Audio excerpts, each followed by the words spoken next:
Shalom, selamat hari Minggu buat kita semuanya. Selamat beribadah kepada Tuhan. Tuhan Yesus memberkati kita. Haleluya.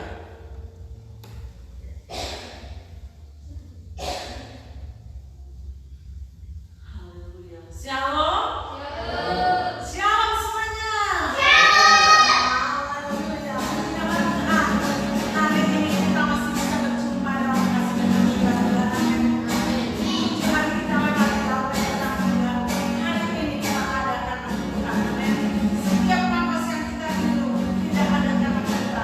Semuanya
Apa kabar? Baik.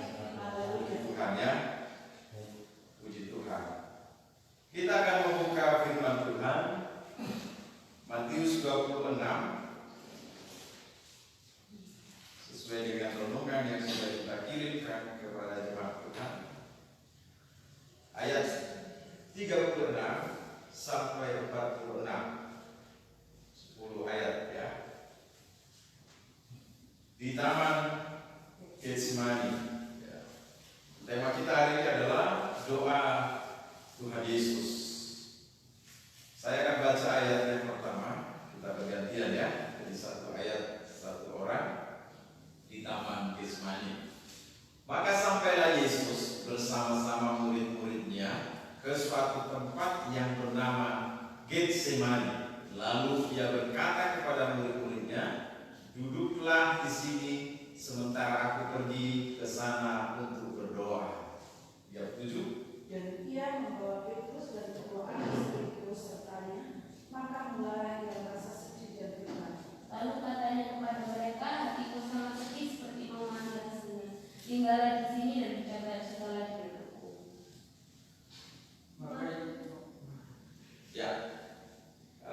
Maka ia maju sedikit lalu sujud dan berdoa. Katanya, "Ya Bapakku, jikalau sekiranya mungkin, biarlah cawan ini lalu daripadaku, tetapi janganlah seperti yang kuhendaki, melainkan seperti yang Engkau kehendaki." Ya. Setelah itu ia kembali kepada murid-muridnya itu dan mendapati mereka sedang tidur, dan ia berkata kepada Petrus, "Tidakkah kamu sanggup berjaga-jaga 1 jam dengan aku?" Berjaga-jagalah dan berdoalah, supaya kamu jangan jatuh ke dalam pencobaan.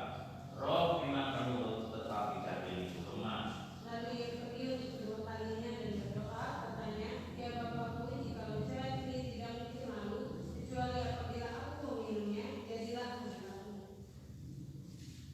Ya, lanjut. Dan ketika ia kembali pula, ia mendapati mereka sedang tidur sebab badan mereka sudah berat. Ia membiarkan mereka di situ lalu pergi dan berdoa untuk ketiga kalinya dan mengucap doa yang itu juga. Sesudah itu ia datang kepada murid-muridnya dan berkata kepada mereka, "Tidurlah sekarang dan beristirahatlah. Lihat, saatnya sudah tiba bahwa Anak Manusia diserahkan ke tangan orang-orang berdosa.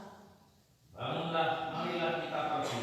Dia yang menyerahkan aku sudah dekat." Ya, kita akan mengulang satu ayat lagi, ayat 39. Ya, dalam hitungan yang ketiga. 1, 2, 3 ya. Maka ia maju sedikit lalu sujud berdoa, katanya, "Ya Bapakku, jikalau saja mungkin, biarlah cawan ini lalu daripadaku, tetapi janganlah seperti yang kau kehendaki, melainkan seperti yang engkau kehendaki." Amin. Amin. Nah, tema kita hari ini adalah doa Tuhan Yesus, ya, di Taman Getsemani. Apakah doa itu? Ya, salah satu definisi doa saya membuat di sini. Doa adalah kita berbicara kepada Tuhan dan Tuhan berbicara kepada kita. Ya, doa adalah kita berbicara kepada Tuhan dan Tuhan berbicara kepada kita. Sama-sama kita ucapkan. Saya 1, 2, 3 ya. Doa adalah kita berbicara kepada Tuhan dan Tuhan berbicara kepada kita. Nah, itu adalah definisi doa, salah satu yang saya buat ya, bahwa doa adalah kita berbicara kepada Tuhan. Mau berbicara dengan cara apa? Nah, itu beda lagi. Ada yang berbicara dengan tangisan, ya seperti kemarin siapa yang merenungkan yang Kak Ningsi Hana, dia berbicara dengan tanpa kata-kata. Jadi ada doa tanpa kata-kata, ya, tapi hatinya hancur. Tetapi intinya adalah doa itu berbicara kepada Tuhan dan Tuhan berbicara kepada kita. Nah, Tuhan berbicara kepada kita juga bisa lewat berbagai macam, ya kan, bisa melalui nabi-nabinya pada waktu itu, ya, sehingga Nabi Nathan ya berkata bahwa engkau akan mengandung. Nah, kita akan kembali ke renungan kita hari ini. Ketika Tuhan Yesus ada di dalam dunia, ya, ketika Tuhan Yesus ada di dalam dunia ini, maka kita melihat bahwa kehidupan Tuhan Yesus tidak lepas dari yang namanya doa. Ya, saya sudah kirim juga di GCA renungan ini ya. Jadi tidak lepas dari namanya doa. Amin. Ya, itu dulu kita pahami. Sama seperti zaman sekarang ini, Bapak Ibu, setiap orang itu tidak lepas dari namanya Android, ya kan? Apapun namanya itu sekarang, kita tidak lepas dari namanya HP Android. Kenapa?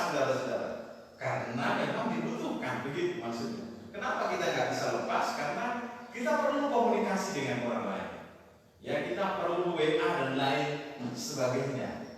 Tapi zaman dulu tidak ada WA.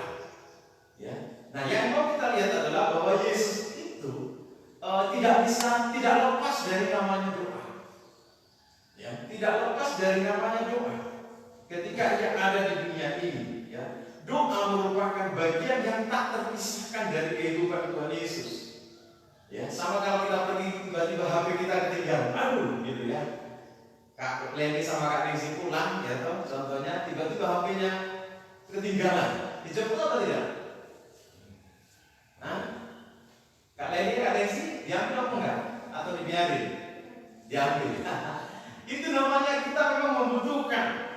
Ya, jadi tidak terpisahkan dari kehidupan Tuhan Yesus. Pagi-pagi benar Tuhan Yesus juga berdoa. Ya, dalam Markus 1 ayat 35 dia mencari tempat yang sunyi, yang sepi.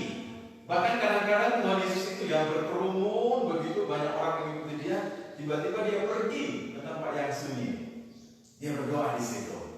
Jadi secara manusia yang kita tahu Tuhan Yesus adalah Tuhan, dia tidak lepas dari namanya doa.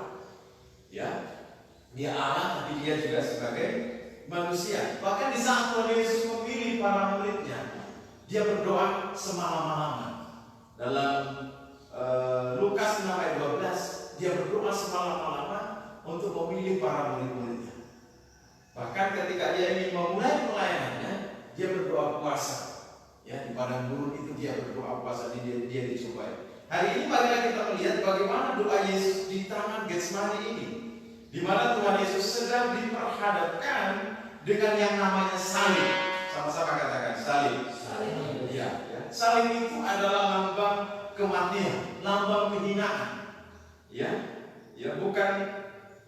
Salib adalah lambang kematian, sesuatu yang sangat berat, bukan pada kematiannya saja, tapi pada prosesnya itu. Ya, kalau seseorang mati ditembak mati itu kan langsung mati. Tapi kalau penyaliban itu yang paling mengerikan adalah prosesnya itu tadi. Matinya itu mati secara berlahan-lahan. Ya, lebih lagi Yesus disalib bukan karena kesalahannya dia. Kalau kita dimarahin, ya, ditegur mungkin kita salah, ya kita mungkin iyalah saya salah. Tapi Tuhan Yesus ini bukan karena kesalahannya, melainkan untuk menyelamatkan manusia dari hutang dosa. Ya, kita semua punya hutang dosa sama Tuhan. Ya kan? Karena semua orang sudah berdosa. Mau suku Dayak, mau suku Nias, suku Batak, suku Jawa juga. Amin Badri? Suku Jawa juga punya dosa.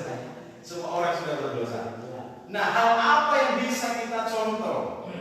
Hal apa yang bisa kita lihat dari doa Tuhan Yesus ini, saudara-saudara? Yang pertama, saya tulis di sini, Yesus mencari tempat yang khusus. Katakan sama-sama, tempat yang khusus. Nah, tempat yang khusus untuk berdoa, saudara-saudara. Di sini dulu Bapak Ibu, ya di sini kalau saudara tahu ini ruang doa. Ya, jadi ada ruangan di sini, itu tempat khusus berdoa. Bapak Sepuluh dengan di sini ada ruangan doa. Saya menemui saudara-saudara, saya juga punya namanya rekan, seorang pengusaha. Dia buat khusus ruang doa di rumahnya. Ya, sekarang ruang doa kita lebih besar. Kalau saudara bangun rumah nanti, bangunlah ada tempat doa di sini. Kecuali memang kita di pastori, ya, di gereja itu sudah tempat doa. Ya. Bahkan kita ada rencana menara doa. Saudara-saudara yang dikasihi Tuhan, Yesus selalu mencari tempat yang khusus, waktu yang khusus untuk berdoa. Jadi tempat yang khusus dan waktu yang khusus. Sama-sama katakan, tempat yang khusus dan waktu yang khusus. Itu yang perlu kita tangkap hari ini, ya. Tempat dan waktu yang khusus ini, saudara, mempengaruhi doa kita. Ya, bayangkan saja kalau seseorang tidak punya waktu yang khusus untuk berdoa, maka dia akan berdoa sesuka hatinya. Gak ada waktunya, ya kan? Bangun jam 8 berdoa jam 8, bangun jam 9 berdoa jam 9. Nah, tapi saudara-saudara, Tuhan Yesus punya waktu yang khusus untuk berdoa. Bukan berarti kita nggak bisa bersekutu dengan Tuhan setiap hari. Namun sebagai anak-anak Tuhan yang baik, maka kita harus memiliki waktu yang khusus dan tempat yang khusus untuk kita berdoa kepada Tuhan. Kita sudah ada doa pagi, kita ada doa siang, kita ada doa malam. Ya, tapi saya merasa kadang-kadang saya perlu sendiri berdua dengan Tuhan. Ya kan? Ada hal yang rahasia mungkin yang tidak bisa diungkapkan di depan banyak umum, tapi kita bisa ungkapkan kepada Tuhan. Ya, jadi Tuhan mencari tempat yang khusus, saudara-saudara. Tuhan Yesus, coba ini. Renungkanlah sejenak bahwa Yesus mencari tempat yang sunyi. Sudah tadi ya, 41 ayat 35. Tuhan Yesus berkata kepada murid-muridnya, ayat 40, coba Joyce dibaca. Apakah dikatakan? Matius 26 ayat 40 tadi. Setelah itu ia kembali kepada murid-muridnya itu dan mendapati mereka sekali dan ia berkata kepada mereka, tidakkah kamu sanggup berjaga-jaga 1 jam dengan aku? Amin. Jadi Tuhan Yesus, saudara-saudaraku, berkata, tidakkah kamu sanggup berjaga 1 jam dengan aku? Ya, 1 jam dengan aku. Pertanyaannya adalah, bisakah saya berdoa 1 jam 1 hari? Atau jemaat mungkin bertanya, aku bisa nggak berdoa 1 jam 1 hari? Tentunya sangat bisa, Bapak Ibu. Ya. Kenapa, saudara-saudara? Alasan saya begini, karena Tuhan telah memberikan kita waktu 1 hari. Berapa jam kalian? 24 jam. Jadi saudara-saudara, 1 hari itu 24 jam, maka 1 jam adalah bagian kecil dari 24 jam. Berapa persen itu? Iya kan? Itu hitungannya begini. Terlebih pada hari-hari ini banyak hal yang harus kita doakan. Bangsa kita, kota kita, desa kita, bahkan keluarga-keluarga kita. Mereka sedang berkumpul. Jemaat Tuhan sedang berjuang. Kita bersyukur hari ini kita beribadah, ya, dan kita berdoa pagi, siang, dan malam. Kita doakan jemaat Tuhan. Saya percaya tidak ada yang sia-sia di dalam doa kita. Amin. Ya, doa-doa kita bisa juga diisi, ya, mungkin supaya nggak terlalu bingung, ya. Gimana saya berdoa 1 jam? Bisa diisi dengan pujian, bisa diisi dengan firman Tuhan. Amin, Joyce. Amin, ya. Punya waktu yang khusus, saudara-saudara. Itu tandanya kita mencintai Tuhan. Kalau seseorang mengatakan aku menyukaimu, aku mencintaimu, nggak ada waktu. Itu apa namanya, Kak Nisi? Bohong. Iya toh? Gak ada waktu sama sekali. Nah, saudara, kalau kita berkata kita cinta Tuhan, maka kita harus ada waktu buat Dia. Ya, marilah kita memiliki, ya, waktu dan tempat yang khusus untuk berdoa. Matius 26 ayat 41 kita baca. Ini masih poin yang pertama, kita akan masuk poin yang kedua. Matius 26 ayat 41, 1, 2, 3 ya. Berjaga-jagalah dan berdoalah supaya kamu jangan jatuh ke dalam pencobaan. Roh memang menurut tetapi daging lemah. Amin. Jadi roh menurut tapi daging lemah. Oleh sebab itu kita harus punya waktu yang khusus dan jam yang khusus untuk berdoa. Bahkan setiap saudara bertanggung jawab untuk membawa orang lain lebih dekat kepada Tuhan. Siapa lagi, ya kan? Kalau Bandrila, siapa lagi yang bertanggung jawab untuk membawa keluarganya kepada Tuhan? Kalau Kak Leni dengan Kak Riksi, dia tuh siapa lagi? Mungkinkah orang-orang yang nggak sungguh-sungguh ke dalam keluarga kita harapkan untuk berdoa? Kan nggak mungkin. Kitalah yang sudah diselamatkan, kitalah yang sudah menerima kasih karunia ini, kita yang harus berdoa buat mereka. Amin.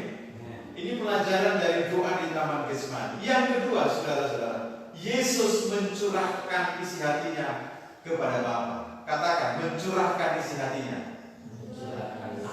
Itu dia. Mengungkapkan perasaannya itu, saudara.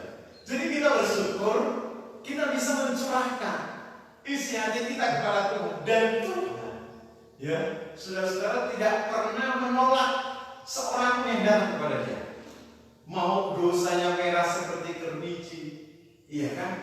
Tuhan tetap membuka hati, membuka tangannya selagi waktu masih ada. Coba kalau kita datang kepada manusia, waduh, maaf ya, saya nggak bisa nolong kamu. Lah, apa yang kesulitan? Iya enggak? Aku aja punya kesulitan, minta maaf.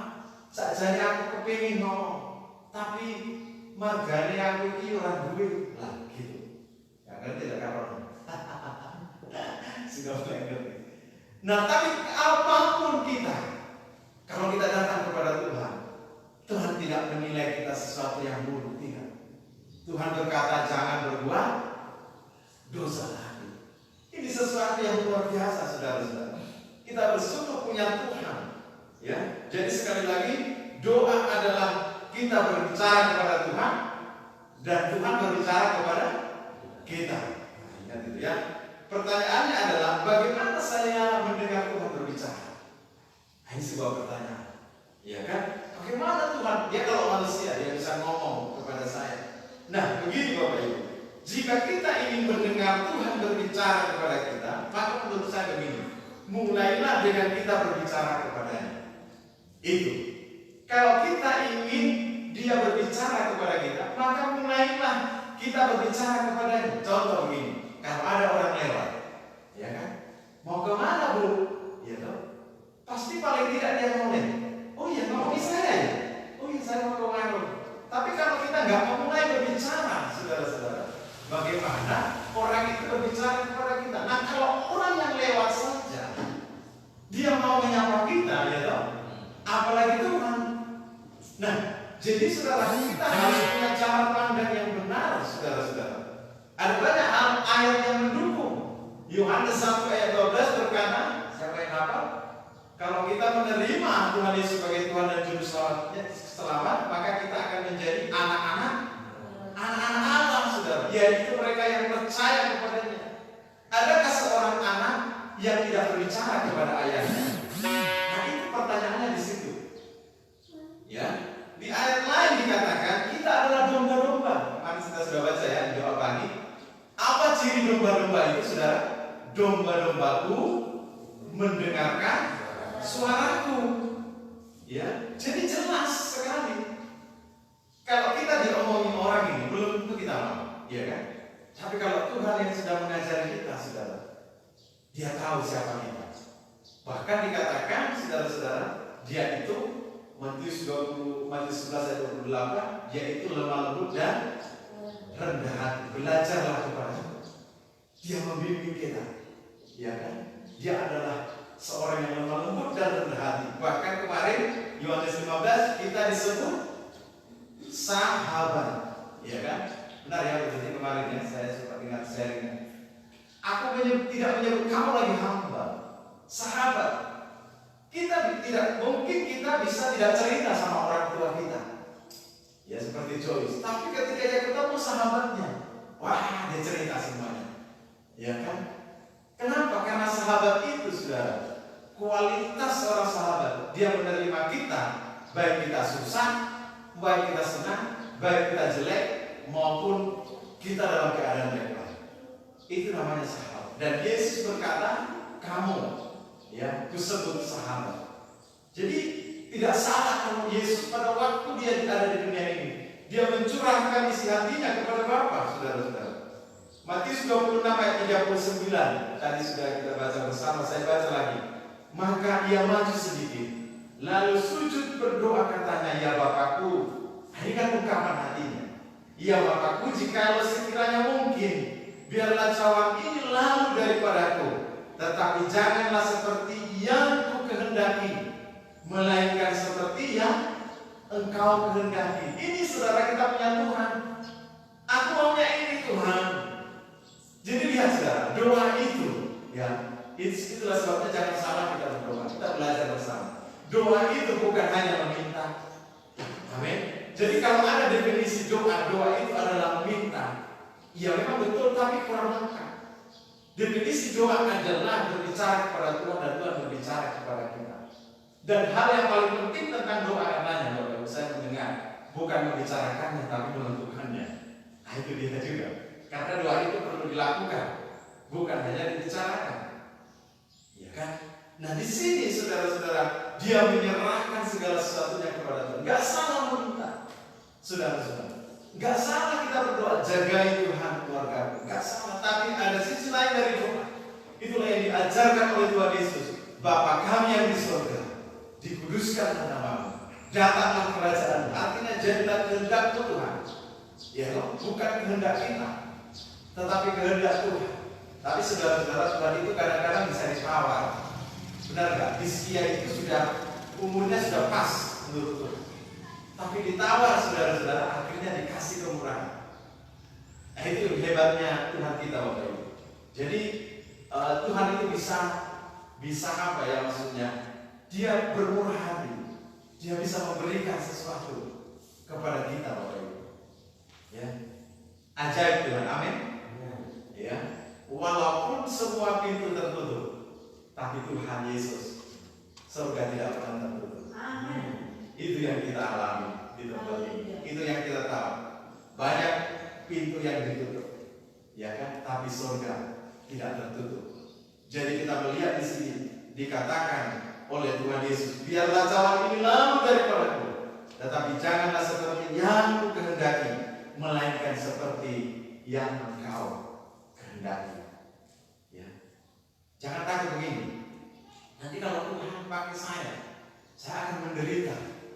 Kalau Tuhan seperti Tuhan Yesus disalib, jangan takut Bapak Ibu. Cukup Tuhan Yesus disalib. Amin. Apakah kita disalib? Iya, tapi salibnya beda Bapak Ibu. Iya toh. Salibnya itu mungkin sudah beda. Ya tujuannya supaya kita mati. Mati tapi bukan mati secara jasmani. Daging kita Bapak Ibu, keakuan kita yang mati ketika kita memikul salib. Jadi jangan takut begini. Nanti kalau aku serahkan kehendak kepada Tuhan, lah, aku akan menderita. Enggak Bapak Ibu. Karena rancangan Tuhan adalah rancangan damai sejahtera. Nah, kita harus punya kepercayaan itu. Ya, nanti kalau saya lebih sungguh-sungguh, nanti saya dibawa Tuhan, ya ke Afrika, kemana? Haleluya. Yang penting bersama dengan Tuhan.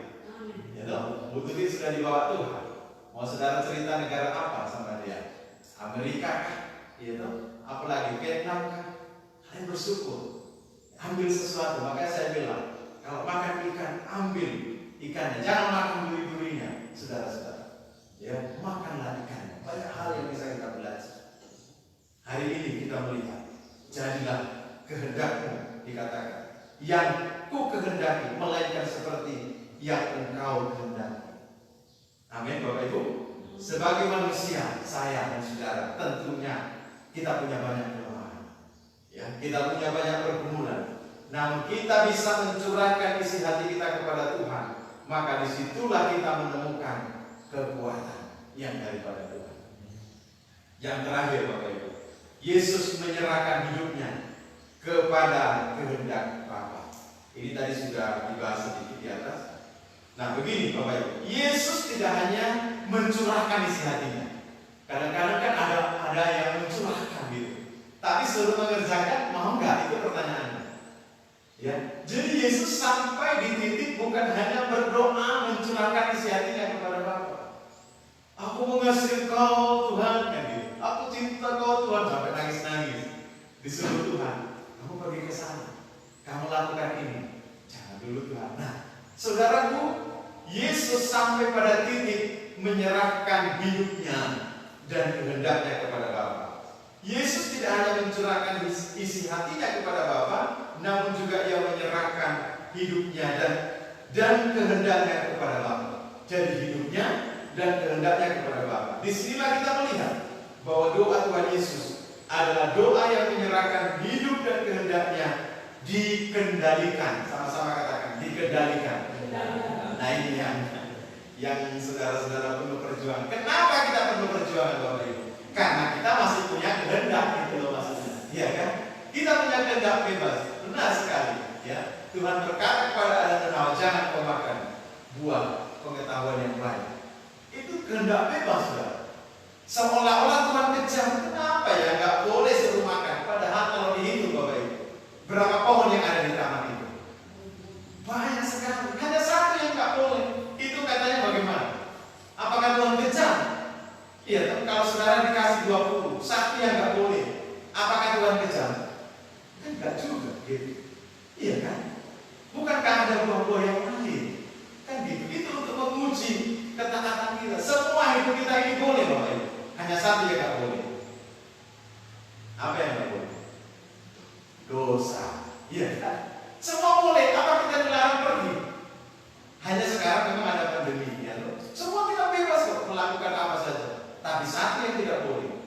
dosa. Nonton TV boleh nggak? Boleh. Ya, beli baju baru boleh. Ke matahari boleh? Boleh. Setiap pagi ada matahari. Bisa tinggal di situ. Ya, ke Ramayana boleh. Semua boleh. Makan bakso boleh? Boleh. Satu yang nggak boleh, jangan berbuat dosa. Nah itu kita belajar bersama. Ini namanya kita dimerdekakan. Karena ada orang bilang gini, semenjak Tuhan kok hidupku ini semakin terkekang ya. Semakin ini nggak boleh. Nah itu namanya belum merdeka. Harusnya kita merdeka. Oke ya. Nah jadi begini. Disinilah kita melihat, saudara-saudara, secara daging Yesus mengatakan kalau boleh lalukanlah cawan ini. Ya, tadi sudah kita baca ayat 39 itu menjadi sebuah ayat kita pada pagi hari ini ya. Dan ayat 42 masih diulang lagi. Iya Bapak kalau boleh lalukanlah cawan ini. Dapatlah kita melihat ya, kita akhiri dengan ini bahwa doa Tuhan Yesus adalah doa yang menyelaraskan. Sama-sama katakan menyelaraskan. Apa bahasa Inggrisnya? Ya, kalau bahasa Jawa mungkin nggak tahu sekali. Menyelaraskan kehendaknya dengan kehendak Bapaknya. Demikian kita belajar untuk menyelaraskan kehendak kita dengan kehendak Tuhan. Menyesuaikan, ya, menyelaraskan, menyesuaikan. Jadi bukan Tuhan yang kita suruh menyesuaikan keinginan kita. Ini yang memang benar kita kadang hati-hati loh kita itu. Berkati aku Tuhan. Seolah-olah kan benar doanya. Iya kan? Tapi ada nggak motivasi yang intinya itu seperti ngatur Tuhan? Nah itu pertanyaannya. Boleh Bapak Ibu kita berkata berkati aku Tuhan. Tapi di sisi lain kita harus punya sikap hati seperti Tuhan Yesus ini, menyelaraskan hidupnya, menyerahkan hidupnya kepada kehendak Bapa. Amin. Ini terakhir katanya betul tadi Kak Leni dengan Kak Nisi akan beribadah di sini. Nanti mereka akan kita beri kesempatan untuk bernyanyi satu lagu. Kak Ronald akan main gitar. Amin. Ya. Jadi milikilah tempat dan waktu yang khusus untuk bersekutu dengan Tuhan dan belajar terus untuk berserah kepada Tuhan dan percaya Tuhan tidak membawa kita, menyembuhkan kita ke tempat yang tidak baik. Amin. Ya, kita akan berdoa buat firman Tuhan ini. Kita berdiri dulu. Habis ini nanti ada acara khusus ya. Kak Leni dan Kak Nisi akan menyampaikan sesuatu buat kita.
tidak meninggalkan kami Tuhan. Walau banyak hal yang kami tidak mengerti dalam hidup kami, tapi kami belajar mempercayai Engkau Tuhan.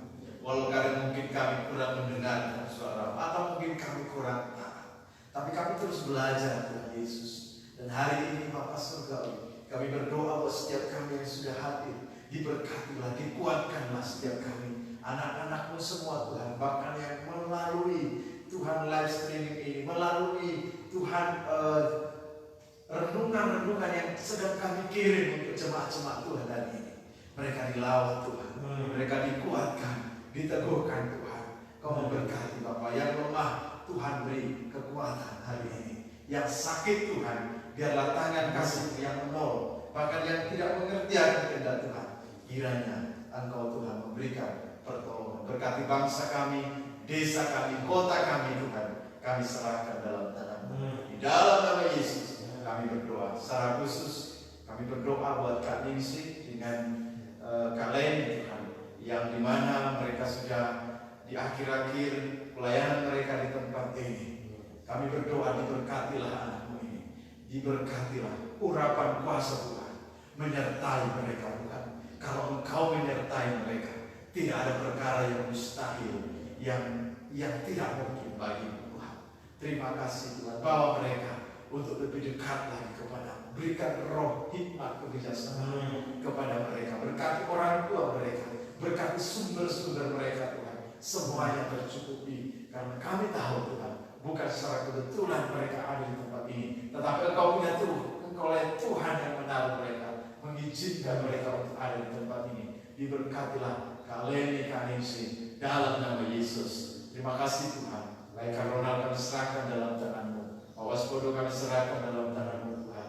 Anak Jocelyn kami berdoa, Pak Dri, istrinya Tuhan, anak-anaknya, Tuhan menanti cucunya, Tuhan berkati. Hamba-Mu sendiri, itu kami serahkan share dalam tangan-Mu. Dalam nama Yesus kami berdoa. Haleluya. Silakan duduk. Sebelum kita akhiri, saya berikan waktu buat Kak Ningsih dengan Kak Leni. Silakan maju ke depan. Akan menyanyi satu pujian, dan kalau ada yang ingin disampaikan sepatah kata, dua patah kata, patah-patah, ya, ayo berpantun boleh. Ya. Maju sini, ini berkelihatan kan? Kalau ada sumur di ladang, boleh kita teman-teman di kalah.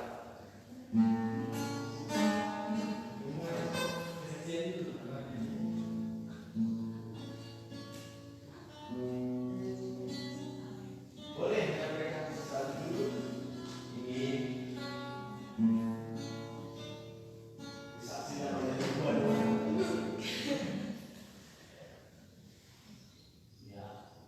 Ya, shalom. Selamat pagi untuk kita semua. Selamat hari Minggu, selamat beribadah. Tuhan Yesus memberkati. Amin. Di sini saya ingin menyampaikan sebuah kesan. Ya, kesan. Gak ada pesan, cuma kesan. Jadi selama saya pelayanan 2 bulan di tempat ini, saya bersyukur karena saya bisa mengenal Bapak Ibu, saudara-saudari di tempat ini. Terima kasih untuk semua doanya, kebaikan Bapak Ibu, dan terima kasih karena Bapak Ibu sudah menerima kami di tempat ini untuk pelayanan selama 2 bulan. Kami bersyukur selama kami di sini kami mendapatkan banyak hal yang sebelumnya belum kami dapatkan. Ya, terutama saya sendiri karena saya baru tahun ini saya pelayanan 2 bulan. Karena tahun lalu kami tidak bisa pelayanan 2 bulan karena corona, jadi kami hanya bisa pergi pada tahun ini. Kemungkinan doanya semoga di bulan 9 nanti saya bisa pergi ke sini lagi weekend, biar kita bisa ketemu kembali. Dan kami sangat berterima kasih untuk setiap kebaikan setiap jemaat dan juga Pak Gembala di tempat ini, untuk apapun itu, baik dari makanan, kayak pesan untuk kami, nasihat untuk kami berterima kasih. Dan kami minta dukung dalam doanya untuk setiap perkuliahan kami. Kiranya Tuhan senantiasa membantu kami dalam setiap perkuliahan kami sampai kami selesai. Kiranya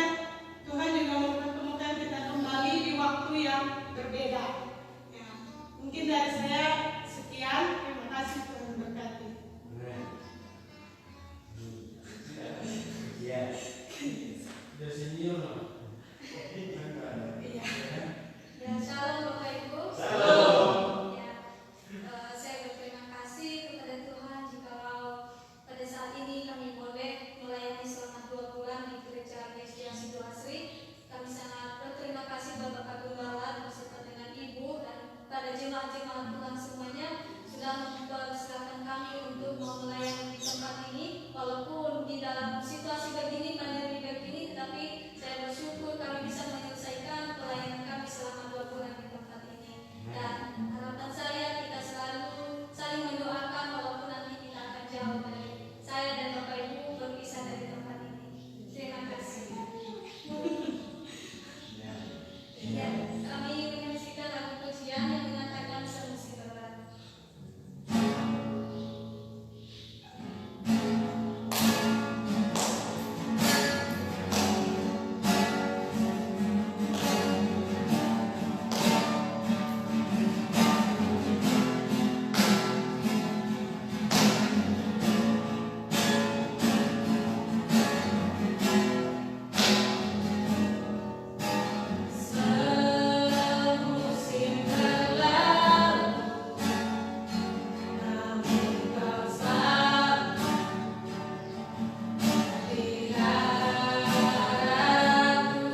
Berkatilah jemaat di tempat ini.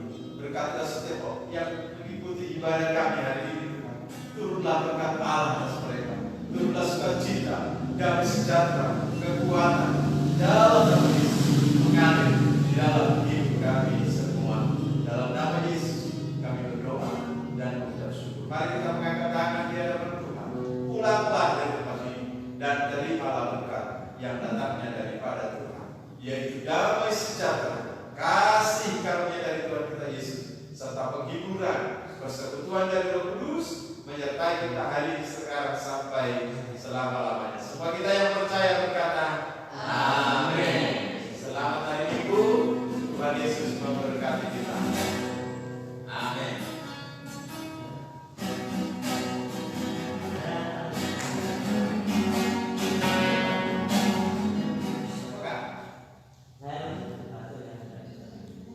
Oh, doa. Ya, Tuhan Yesus berkati Pak Adi. Tidak ada batuk lagi. Bersih semua paru-parunya. Apapun itu namanya, jangan dia berharap kepada Engkau. Dia menaruh hidupnya, istri, anak-anaknya hari ini pulih dan disembuhkan. Dalam nama Yesus kami berdoa, kami percaya dan kami bersyukur kepada Tuhan. Pulang dengan kemenangan, kesembuhan. Haleluya. Amin. Berkati Pak Brian.